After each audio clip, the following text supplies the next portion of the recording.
Bueno, este es el libro Ascendentes en Astrología, un análisis que relaciona la astrología con la dimensión esotérica y la psicología moderna, escrito por Eugenio Caruti, publicado por la editorial Kier, en la voz de Lola Rodríguez de Revolución de la Conciencia. Esta es la primera parte de la introducción del libro. Primera parte, el mandala. Vamos a comenzar analizando un símbolo del lenguaje astrológico que demasiado habitualmente es dejado de lado, pero que en realidad encierra la lógica global de articulación de los demás elementos de la carta natal, signos, planetas, aspectos, etc. Este símbolo básico es la carta natal misma, o sea, aquel dentro del cual todos los demás símbolos aparecen.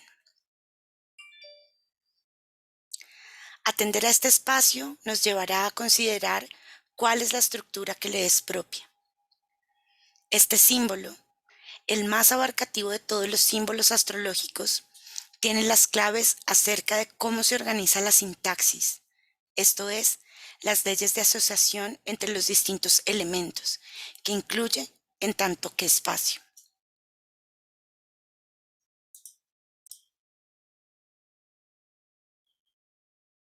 Usualmente, cuando decimos espacio,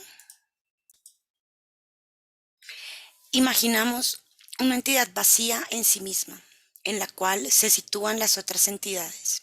Por ejemplo, cuando pensamos en el universo, suponemos que el espacio es algo que existe de por sí, sin una relación estructural con los objetos que lo ocupan, como si fuera exterior a ellos. Nuestra percepción intuitiva imagina el espacio como algo previo, dentro del cual las cosas caen. No concebimos que lo vacío y lo lleno pueden ser dos aspectos de lo mismo, y en consecuencia no advertimos la actividad que posee lo que nosotros llamamos espacio. Utilizando entonces lo que ya sabemos, ¿qué está diciendo este símbolo en su lenguaje? ¿Qué estoy diciendo con la superposición de un círculo y una cruz? Estoy estableciendo una relación entre el círculo, esto es, lo infinito, aquello que no tiene forma, lo amorfo, el cielo, y la cruz, lo que tiene forma, lo que tiene límite, la materia. La cruz es el 4, el cuadrado, la energía estabilizada como forma, es decir, cáncer. De aquí proviene el simbolismo de la crucifixión, la entrada de lo infinito en la forma.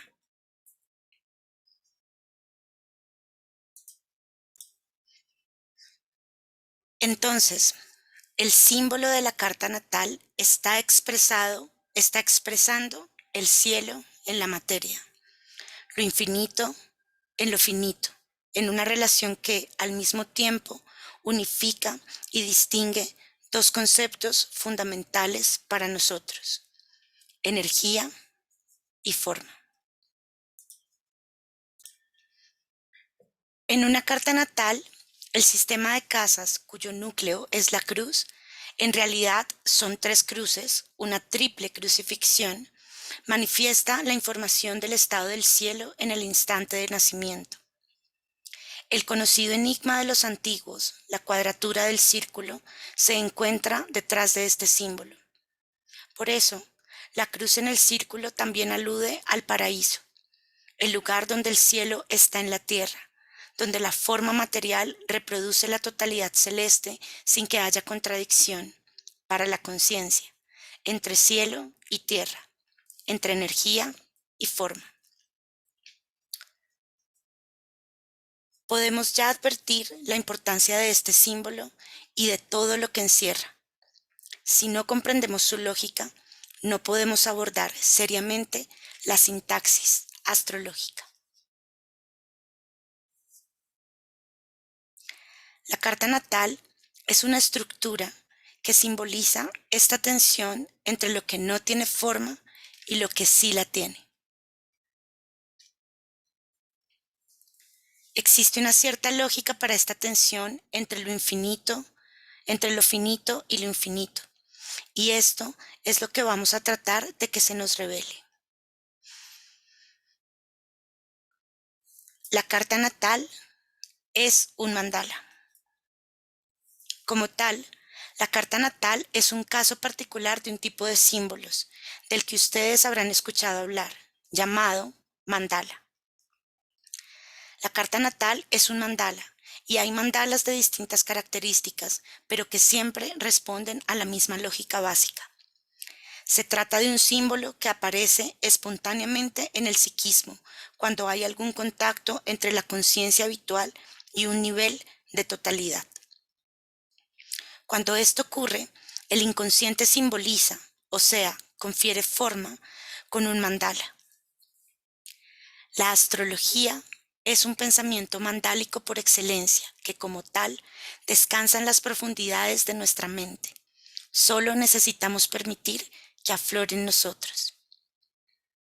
Cuando el ser humano funda, cuando organiza algo que retiene la totalidad, necesita simbolizar un centro que ordene una potencialidad global. Todas las plazas de las ciudades son mandalas. En las iglesias y templos siempre hay mandalas y, por supuesto, abundan en Oriente. El símbolo del sol astrológico, como tal, es un mandala.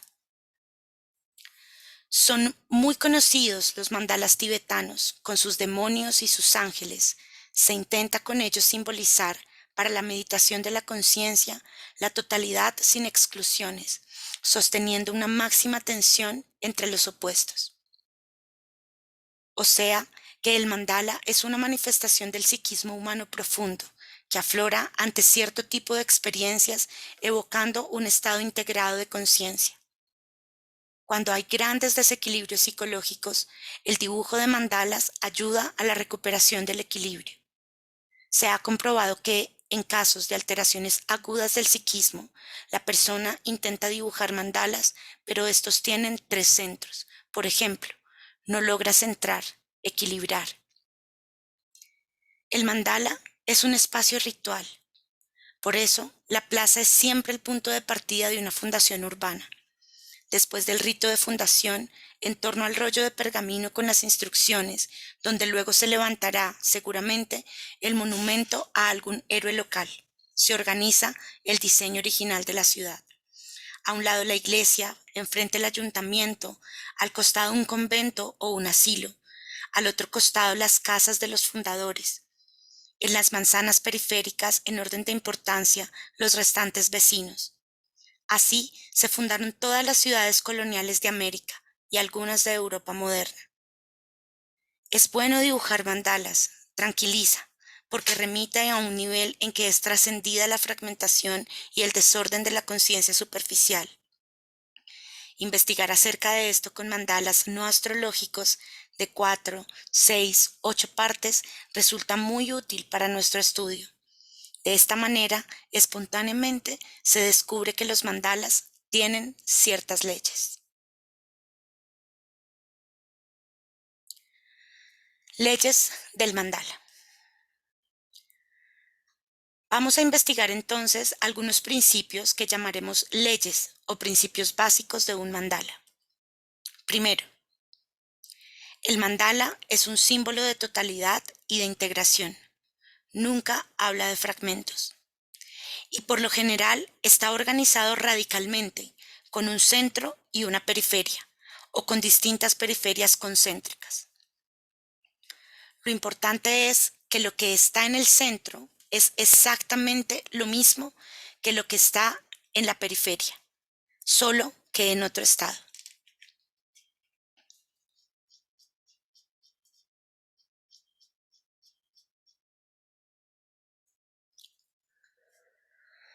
Un mandala implica el despliegue de un centro en una periferia y a la vez implica la disolución de la periferia en un centro. Las dos cosas son lo mismo, o sea, algo se despliega desde el centro amorfo y toma cierta forma en la periferia. Aquello que en el centro está implicado, en la periferia, está desplegado. En la periferia, el centro se encuentra en estado de forma. En consecuencia, son múltiples las formas necesarias para dar cuenta de la energía, porque la energía, lo ilimitado, no cabe en una sola forma, siendo ésta excluyente por definición. La forma siempre deja afuera algo de la totalidad, que deberá manifestarse en otras formas complementarias. En cambio, el centro en sí mismo contiene toda la energía y potencialmente todas las formas que pueden encarnar en esa energía. Así, el mandala se va mostrando en distintos niveles de definición.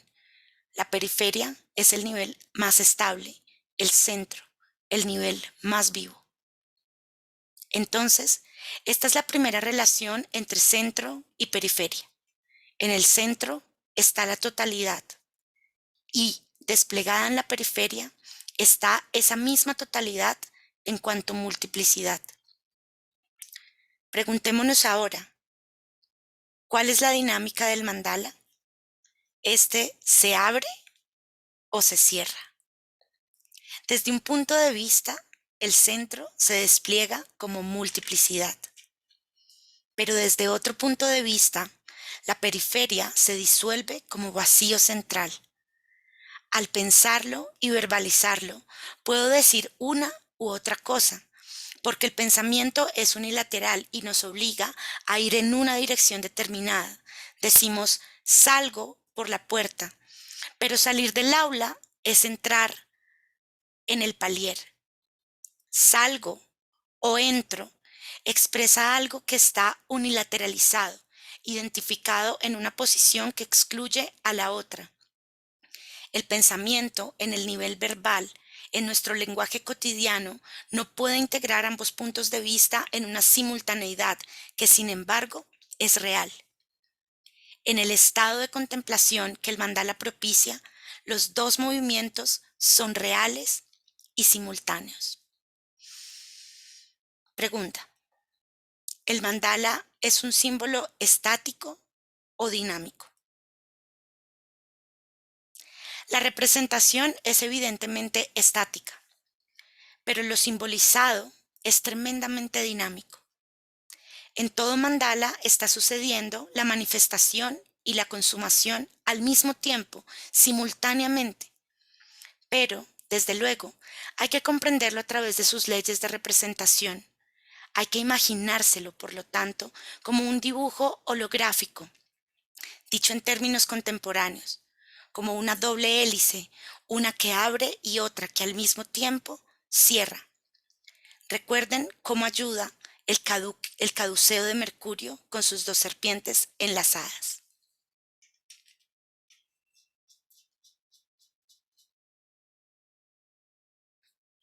Son dos serpientes, desde una óptica, pero desde otra son una totalidad. La mente las separa, porque verlas juntas a ambas al mismo tiempo en su dinámica complementaria resulta imposible para el pensamiento verbal.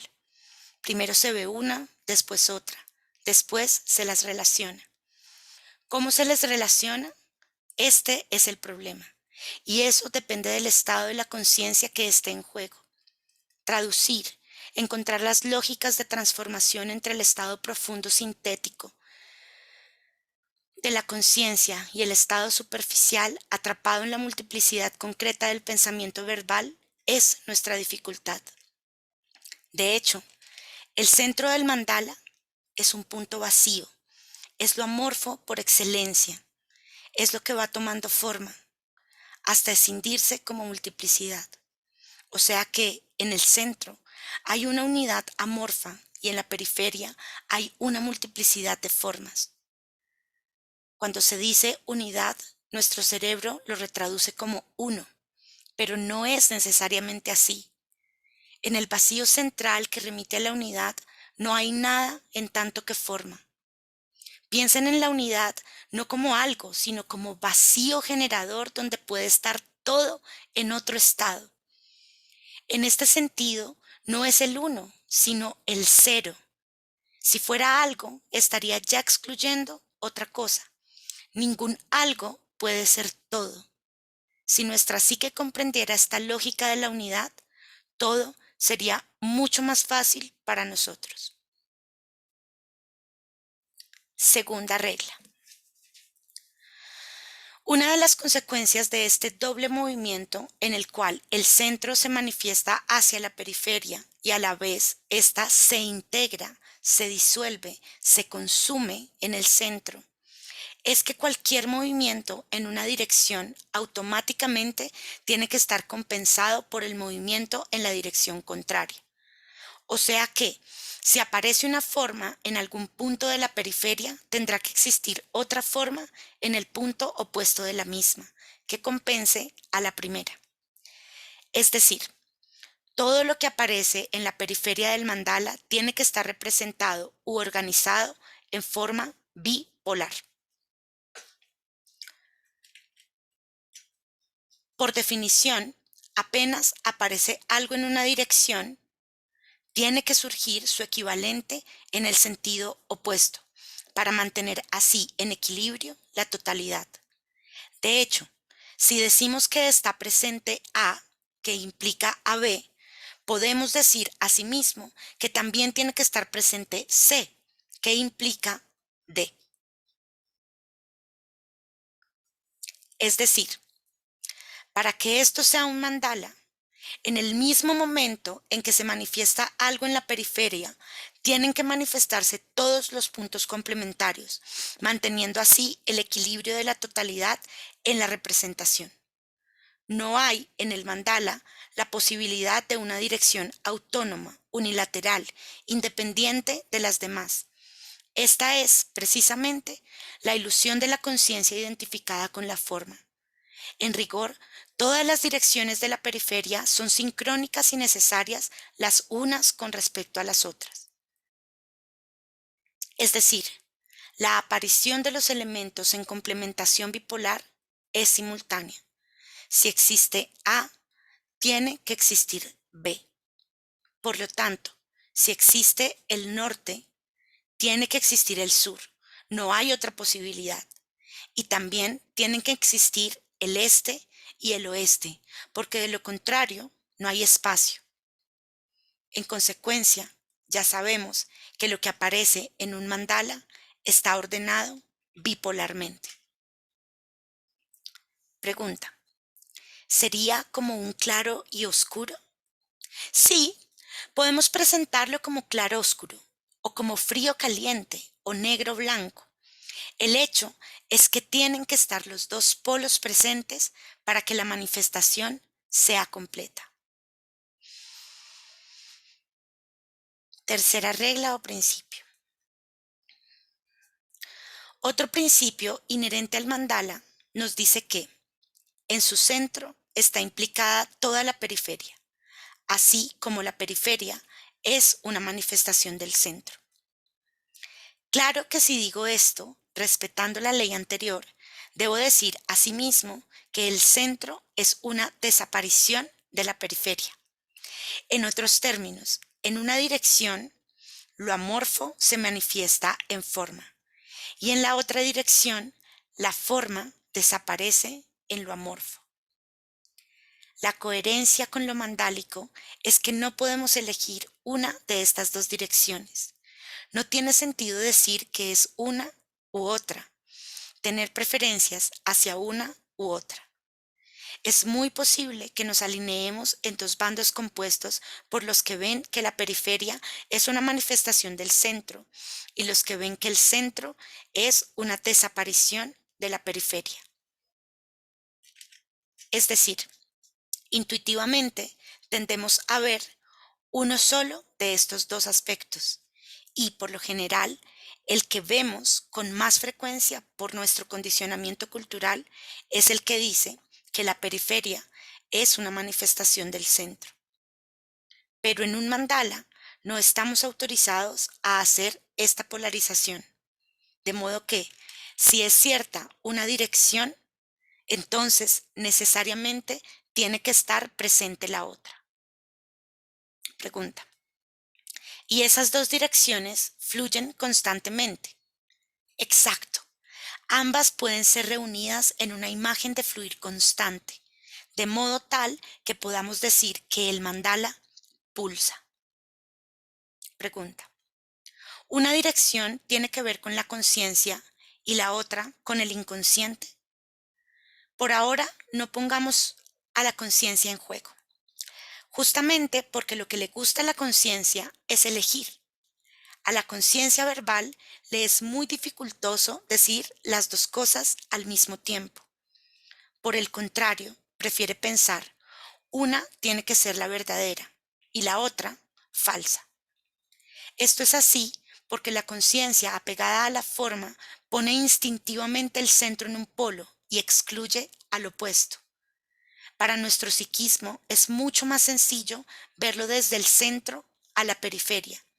El movimiento de la periferia al centro no nos resulta intuitivo, pero está. El movimiento es doble siempre. En la periferia tenemos entonces una multiplicidad que podríamos decir está generada por este vórtice central. En el centro o cerca de él, el movimiento es muy rápido, tanto que no permite que nada se estabilice, o sea, que tome forma. Cuanto más lejanía de él, más estabilización. Entonces, cuanto más lejos del vórtice central, más quietas se quedan las cosas y más estables permanecen en su definición. Por eso, en esa periferia aparece lo separado, la multiplicidad.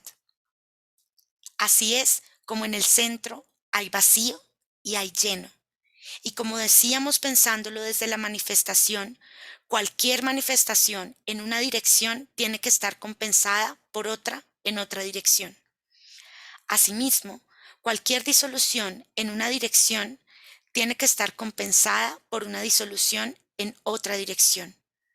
Por la propia índole del símbolo, acá hay un equilibrio constante. Pregunta. ¿Es una ley de conservación? Sí, lo es.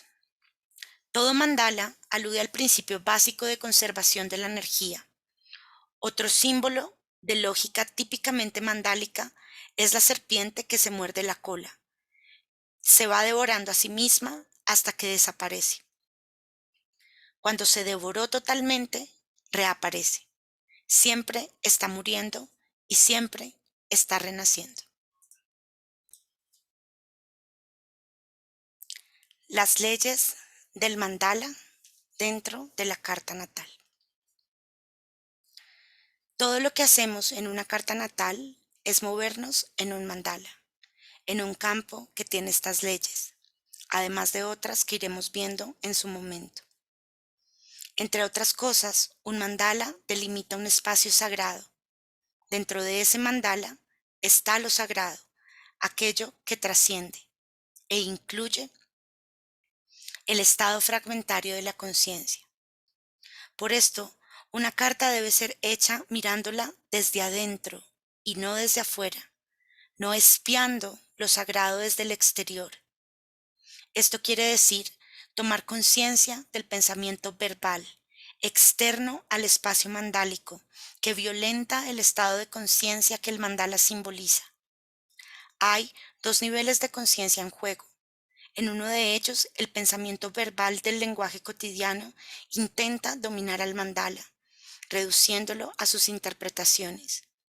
En el otro, se entrega a su lógica, e- aquietándose sin interferir, dejando que se active el estado de conciencia que aquí llamamos mandálico. Es preciso desarrollar esta sensación. Cuando hablamos de hacer una carta natal, estamos dentro del universo de la astrología, estamos dentro de un espacio sagrado. Esto significa que está expresándose el misterio de una totalidad que se diferencia y no la dramática de lo separado que pugna por relacionarse. Dicho de otra manera, la realidad es holográfica. Esta es nuestra hipótesis básica. El mandala es un símbolo para que la conciencia aprenda a pasar de un estado a otro, dado que la conciencia tiende a hechizarse con los fragmentos aislados, separados, y se deja absorber por ellos. La potencia del mandala impide que algún fragmento absorba a la mente, en el centro, puesto que está todo en cuanto a energía, no hay nada en tanto forma.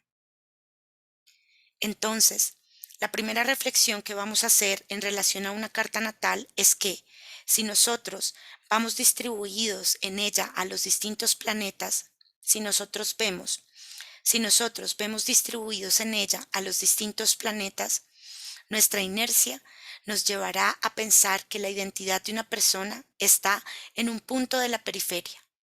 Pregunta. O sea, en el Sol. Exacto. Y este es nuestro problema. Lo que la persona es en tanto totalidad no está en ningún punto de la periferia, sino que está en la totalidad de la misma, es decir, en todos los planetas, todos los signos, todas las casas y todos los aspectos organizados de cierta manera, o lo que es lo mismo, en el centro. Entonces, el ser de una persona está en el centro del mandala o en la totalidad de la periferia. Sin embargo, los seres humanos tendemos a hacer identidad en un fragmento de la totalidad, en un cuerpo particular de la carta natal, básicamente en las características del signo solar, o en la luna, o en algún otro planeta o conjunto de planetas. Y decimos que los restantes representan al padre, la madre, los hermanos, la pareja, los acontecimientos externos, el trabajo, etc. Sin embargo, nosotros sabemos que cada cuerpo es un significador simultáneamente de personas y hechos externos y de dimensiones internas. Cada cuerpo expresa un aspecto de mi vínculo estructural entre lo que llamamos interior y exterior. Pero en términos astrológicos, esta separación es propia de una exclusión y de la primacía de la forma, momento canceriano del zodiaco o encarnación, dicho en términos tradicionales. Precisamente, el mandala como símbolo tiene como sentido expresar aquello que nuestra conciencia, identificada con la forma y el tiempo, Cáncer, Capricornio, no puede hacer. La relación sincrónica, energía, forma. Vamos a analizar todo esto más a fondo y desde otro ángulo. Supongamos que nace un bebé. En el mismo momento en que esto ocurre, la carta natal del chico está constelada en el cielo. Esto es, los planetas con sus aspectos y su posición zodiacal. Y como el cielo es visto desde un lugar específico, va a generarse también todo el sistema de casas. Sabemos que en este mapa, en este diseño, está implícita toda la energía del niño, pero esa energía aún no tomó forma, aún no se desplegó.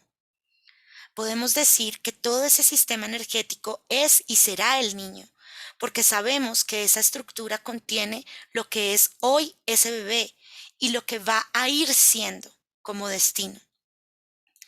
Ahora bien, lo primero que se manifiesta concretamente, focalizado, de este sistema energético es el cuerpo de esa estructura, el bebé. Sin embargo, la energía de ese instante que se manifiesta en ese cuerpo está toda ella presente solo en ese cuerpo. ¿O acaso la energía necesita más de una forma para expresarse en el plano concreto? Vayamos deduciendo esto. ¿Qué es lo que yo sé de la carta del niño? Sé que en el momento mismo de nacer tiene que haber determinada luna, de la cual el bebé emerge. Tiene que haber determinado Saturno. Habrá cierto Mercurio, cierto Júpiter. Es decir, hay una cierta situación concreta que se manifiesta simultáneamente con el cuerpo cuando el niño nace y que constituye su medio, mamá, papá, hermanos, tíos, abuelos, etc. Y los acontecimientos que en él toman forma. Y todo esto, desde el primer momento, es el destino del niño. Pregunta. O sea, que depende de la interacción que se establezca en ese momento, la interacción manifiesta la energía del niño. Pregunta. Pero entonces, ¿no cabe toda la energía dentro de él? La pregunta está provocada por un supuesto básico, que es la identificación con la forma, que lleva a una paradoja. Que una sola forma exprese toda la energía. Cuando en realidad deberíamos decir que en el momento en el que el chico nace, se manifiesta un campo energético vincular del cual el bebé es el cuerpo, pero que va más allá del cuerpo. La carta natal como sistema energético es el cuerpo y sus vínculos. En rigor, el cuerpo del bebé es un vínculo entre el cuerpo de la madre y el cuerpo del padre, y estos a su vez son vínculos de otros cuerpos, y así sucesivamente. Del mismo modo, la constelación del instante del niño no está separada de los demás instantes constelados que están presentes en el acontecimiento, esto es, las cartas natales de todos los demás. Cada cuerpo es un campo vincular y cada instante energético también lo es. El psiquismo autocentrado es el que simplifica el cuadro y no permite ver la trama subyacente. Esto quiere decir que las energías están todas dentro de ese cuerpo y que se van a ir desarrollando de acuerdo a la influencia del mundo externo. Esta pregunta demuestra, nuevamente, cómo preferimos considerar una dirección u otra. Yo estoy diciendo que la energía de la carta natal se manifiesta en el sentido de que en el momento en que ese niño nace, comienza a vibrar su luna y que eso es el comportamiento de la madre. Comienza a vibrar su Saturno y que eso es el comportamiento del padre. Por supuesto, el padre puede no estar, pero eso será el Saturno del niño, es decir, esa vibración, esa ausencia o esa presencia expresará su Saturno y conformará las escenas que el chico vive. A partir del nacimiento y durante su desarrollo, sigue presente en todo momento este campo energético, gatillando situaciones, atrayendo individuos y generando vínculos en los cuales está instante a instante la totalidad de la energía. Y todo es uno. Exactamente. Por ejemplo, si el niño nace con luna en Capricornio, esto no solo quiere decir que más adelante la mamá no podrá darle el pecho o tendrá que dejarlo para ir a trabajar u otra cosa por el estilo, sino que ya al nacer es muy probable que la enfermera se olvide de ponerle la toallita en la balanza. Ahora, esto no es una desgracia, sino que es la forma que toma la energía. Que esta sea la forma que toma la energía quiere decir que el cuerpo del niño como punto focal de ese campo energético vincular que es la carta, tiene que recibir esa vibración que es su propia energía, tiene que vivirla y crecer en y con ella. Tomemos esto como algo pedagógico. No se trata de sacar conclusiones metafísicas. Estoy diciendo que hay una presencia energética, algo que vibra y que es constante, y algo que va a ir dividiendo esas vibraciones que el campo energético genera. Es decir, el campo energético vibra, y una parte del mismo que empieza a ser el cuerpo recibe su vibración a través de otros cuerpos. Esto es, la energía se encuentra consigo misma en la interacción de todos los cuerpos, personas y acontecimientos que necesita para expresarse en toda su complejidad. Ahora, si el bebé nace con luna en Capricornio, habrá una vibración que lleva a la sensación del frío, de la balanza sin toallita, y esa vibración es inherente a ese ser. Esto es, con esta luna habrá una contracción y una austeridad que es inherente a este ser como energía, y el niño la habrá de ir viviendo, distribuida en todos los acontecimientos de su vida que la expresen. Claro, uno se imagina esa escena y dice, qué desgracia, podríamos haberlo evitado. Sin embargo, es lo que es.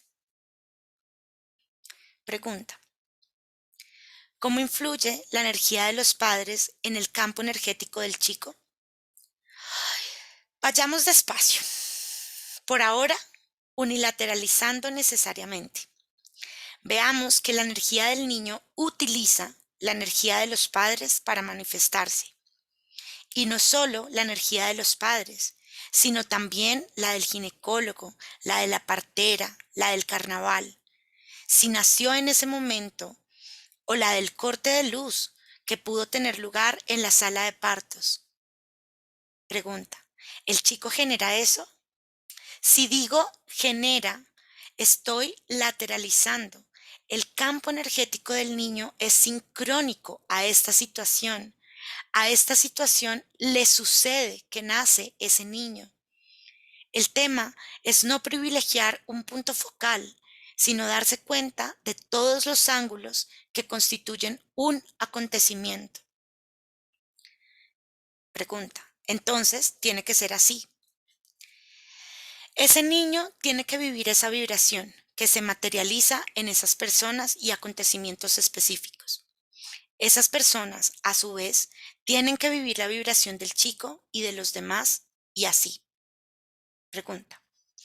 Pero si los padres son astrólogos y tienen conciencia de la energía de su hijo con luna en Capricornio, ¿no podrían evitarle esas experiencias? Si los padres, por ser astrólogos, intentan evitarlo, 20 años después, ese joven con luna en Capricornio contará: siempre sentí una absoluta falta de espontaneidad en mi entorno afectivo. Mis padres me decían que me querían, pero yo no les podía creer porque jamás fueron naturales y espontáneos conmigo. Por eso me sentía solo y abandonado. Entonces, lo que nos importa decir es esto. Primero, hay un campo energético que se manifiesta constantemente. Segundo, se forma un punto focal de ese campo, que es el cuerpo y la conciencia, que a la vez ese cuerpo va desarrollando de sí mismo, que va viendo lo que es a través de vínculos y acontecimientos, es decir, que va recibiendo la vibración. Esto significa que hay un nivel energético que emite vibración, que se corporiza a través de la interacción de diferentes formas y al mismo tiempo una conciencia identificada con una forma, el cuerpo del bebé, que recibe esas vibraciones.